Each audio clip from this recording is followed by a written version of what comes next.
મહેસાણામાં કડીના લક્ષ્મણપુરથી ડેરન જવાના માર્ગમાં એક બિલ્ડર દ્વારા ગેરકાયદેસર દબાણની પ્રવૃત્તિ આચરવામાં આવી હોવાનું સામે આવ્યું છે। બિલ્ડરે ગેરકાયદેસર રીતે ફાર્મ હાઉસ બનાવી રસ્તા પર દબાણ કરાયું હતું। આ ગેરકાયદેસર દબાણ અમદાવાદના બકેરી ગ્રુપ દ્વારા કરવામાં આવ્યું છે।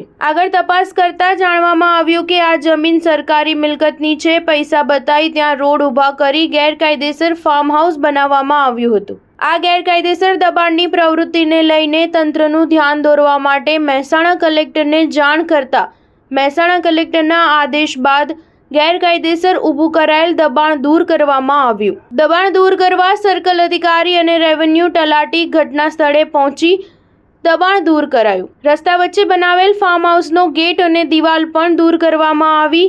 અમદાવાદના એક બિલ્ડર દ્વારા ગેરકાયદેસર દબાણ કરાયું હતું તેમજ ગામ લોકોનો આરોપ છે કે આ બિલ્ડરે ગામની ગોચર જમીન પણ દબાવી દીધી છે। Star news 7 Mehsana.